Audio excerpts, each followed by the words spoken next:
is BBC One. Now the news with Fiona Bruce. North Korea raises the stakes as it plays nuclear power games with the West. It defies the UN and moves a step closer to producing nuclear weapons. Thousands turn out for what could be the last traditional Boxing Day hunts. Henri bags a cracker to bring some Christmas cheer to the gunners.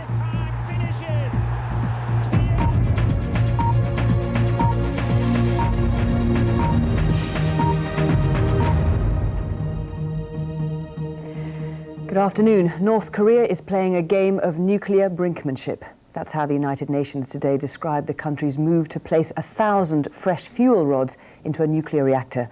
It produces the plutonium used in nuclear weapons. The UN described the development as very worrying. The reactor is at the centre of a diplomatic row with the United States after it accused North Korea of operating a secret nuclear weapons programme. Our World Affairs correspondent, Alan Little, has been following the day's events. 8 years ago, they agreed to shut it down. Now, piece by piece, they're putting it back together.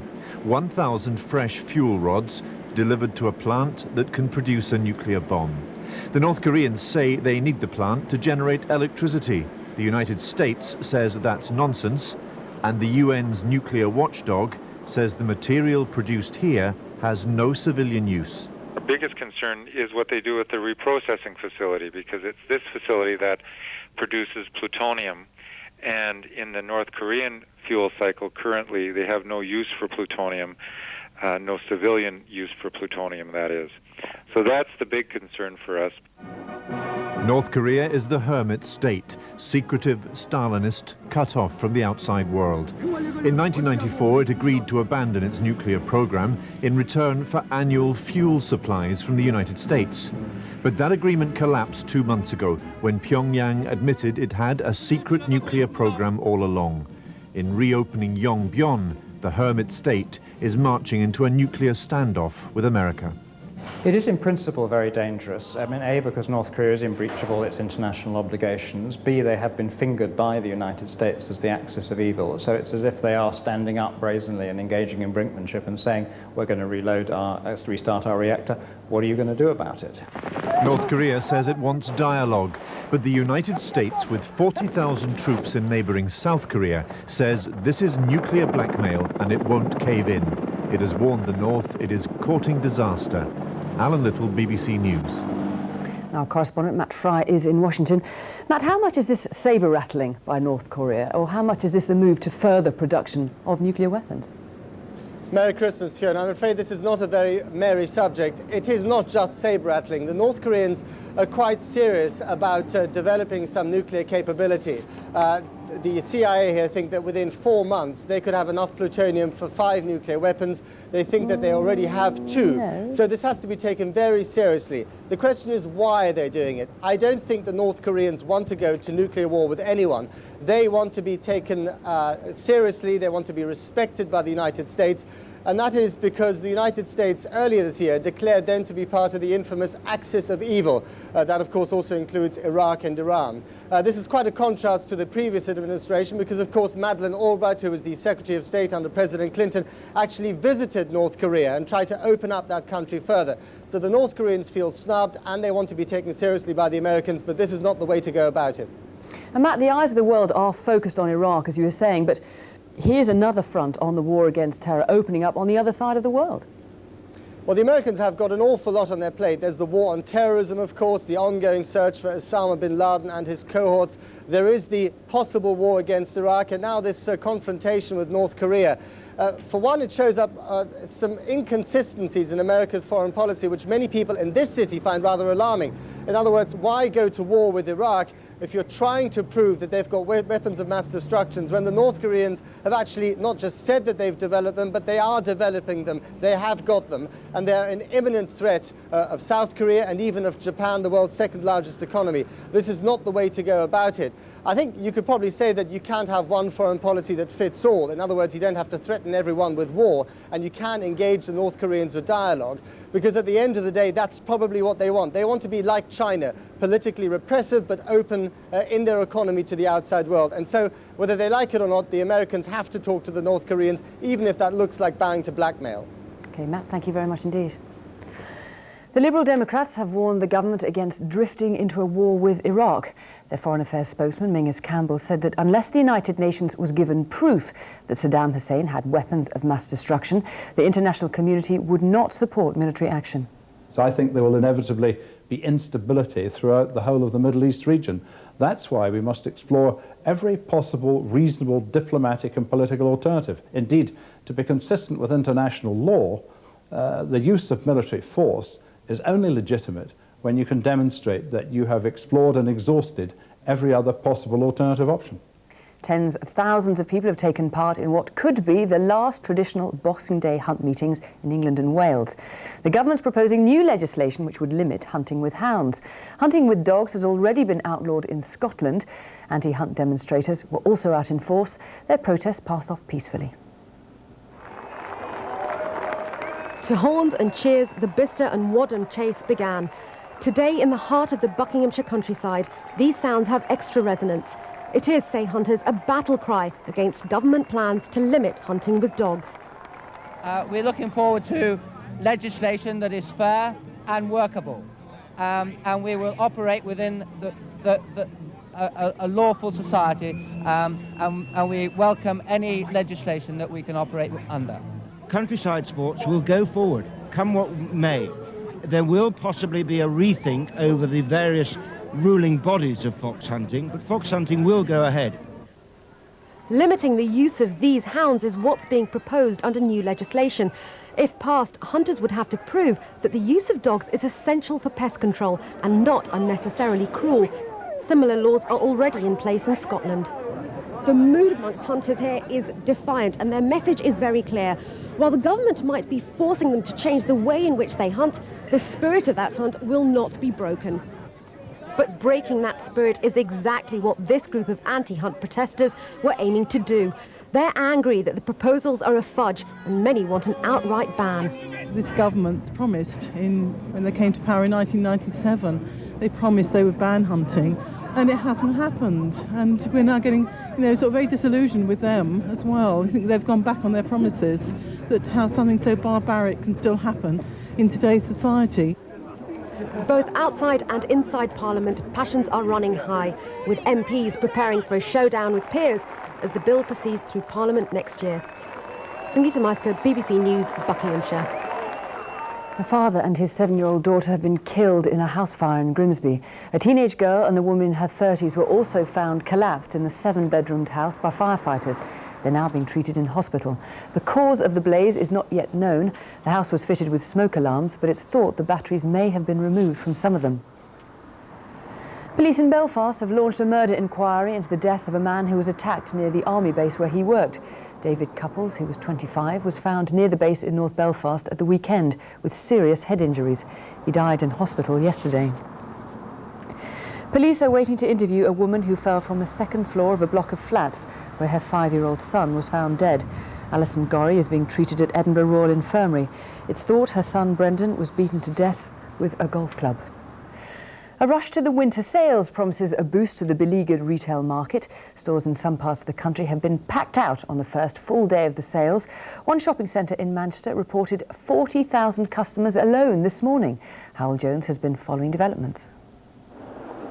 Walking away with a bargain at the Trafford Centre in Manchester today, but in the next few days there's a lot at stake for the businesses behind Britain's biggest high street names. People shopping for Next, can you please go to the other side by the balustrades and form a queue? Thank you. This store opened its doors at 7 o'clock this morning and will stay open for 13 hours. Barely was Christmas Day over than the queuing began. Shops are trading harder and longer to turn a profit. People will always shop. It's a question of making sure that what we offer them is the best available so that we can stay at the top of the pile.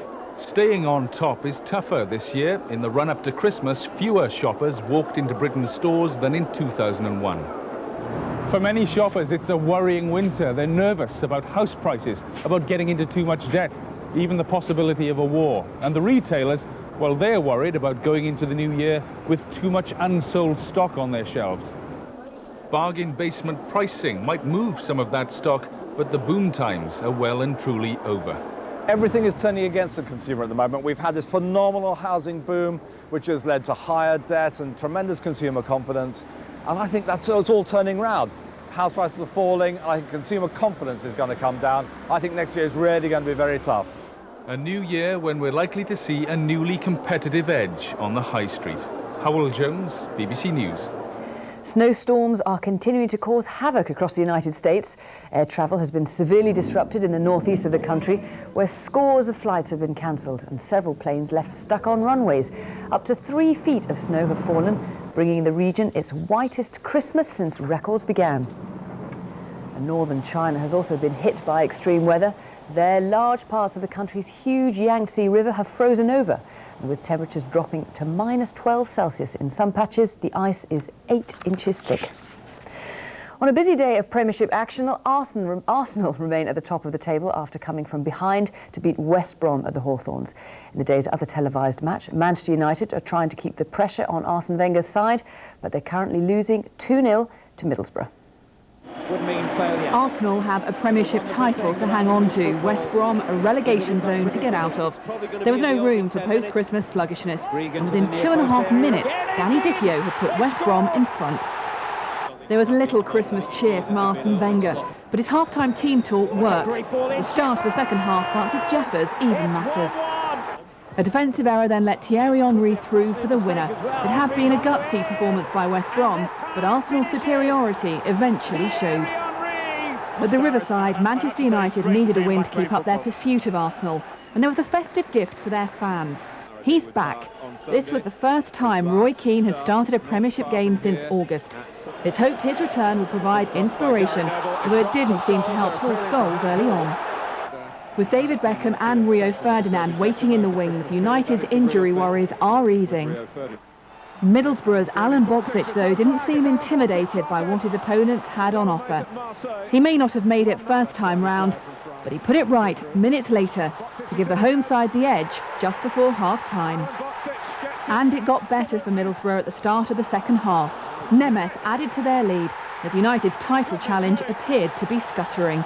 Daniela Ralph, BBC News. Cricket, and there was little Christmas spirit towards England's battered team from Australia's batsmen as they built a commanding total on the first day of the fourth Ashes Test in Melbourne. With the Ashes already lost, England's bowlers were again able to make little impact as the Australians reached 356 for 3 by the close. For England's beleaguered cricketers, it's become an all-too-familiar story. They lost the toss and very soon the initiative as Matthew Hayden and Justin Langer set about the bowling in their customary fashion. They raced to a century partnership, and then the festive fun really started as they hammered the England attack to all corners of the MCG. But Hayden's no-holds-barred approach finally cost him his wicket for 102, a skyer off Caddick giving John Crawley the simplest of catches. But the barrage continued, Langer dispatching Dawson into a by now delirious crowd to reach a thrilling century. There was some belated hope for England, though, when Craig White snared 2 wickets. Firstly, Ricky Ponting for 17, and then Damien Martin for 21, courtesy of Marcus Trescothic's impressive reflexes. But that only brought Steve Waugh to the crease. Amid speculation over his future, he arrived to a standing ovation, and the Australian captain then battered both the bowlers and the critics with a typically defiant display. He reached a half-century at over a run a ball, and with Langer also still there at the close, England are yet again struggling to save a match that's barely begun. Andy Swiss, BBC News. The champion jockey, Tony McCoy, rode the favourite, Best Mate, to victory in the big race of the day, the King George VI chase at Kempton. In a thrilling finish, McCoy, who'd earlier broken his own record as the fastest rider to reach 200 winners in a season, clinched the prize for the first time.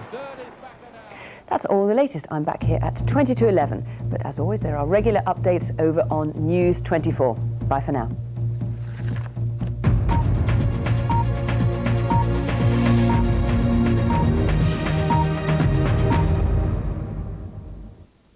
Good evening to you. As other parts of the world continue to see the snow and the really cold weather, we're the exact opposite. We have the mild and also wet weather, and that's going to continue into the forthcoming weekend. 2 lumps of cloud, the first of which is giving us some wet weather now across the northern half of the United Kingdom, and the next band of wet weather coming in from the southwest for this evening and overnight tonight. The sort of rainfall we've seen, well, the highest figures have been in the southwest of England, also southern Wales, Milford Haven at 28 millimetres of rain, one of the wettest places through today, and there's a little bit more of that to come for those 2 areas as well. That band of rain moving into the central and northern parts of Scotland, but another one coming in from the southwest with some very bright colours on it right now means further outbreaks of heavy rain, particularly for the southwest of England. So we do have a Met Office weather advice about that. Further heavy rain over the next few hours leading to difficult driving conditions and also some further local flood problems. Now that band of rain will continue its journey through the night into central parts of the United Kingdom, so pretty much a wet start for most of us tomorrow morning. A little bit of brighter weather moving into southern Wales and the southwest of England as the morning wears on, and eventually through the afternoon it will turn more showery, with the lion's share of the rain then lying across Scotland, through Northern Ireland, and particularly back into the northwest of England and North Wales, where that rain will be heavy most for the afternoon, really. We're looking at temperatures of 11 or 12 in the south, 8 or 9 in the north. Saturday, a little bit drier. A brief respite from the wet weather, because by Sunday, yet another line of more persistent rain arrives. Bye for now.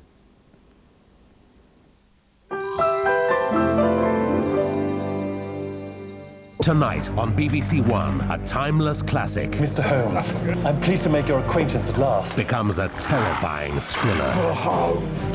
The Hound! I've never seen such a vicious attack. Cold-blooded, deliberate murder. The Hound of the Baskervilles. It's coming. Tonight at 9 on BBC One.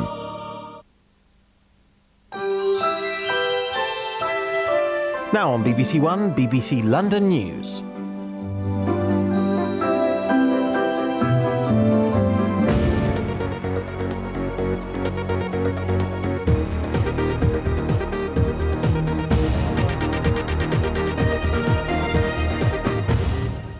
Good afternoon and welcome to BBC London News. The author Nina Borden, whose husband was killed in the Potters Bar train crash, today called for corporate manslaughter charges to be brought against those responsible. Speaking on BBC Radio, the novelist said Jarvis, the company responsible for track maintenance, appeared to have blamed the accident on little green men from Mars.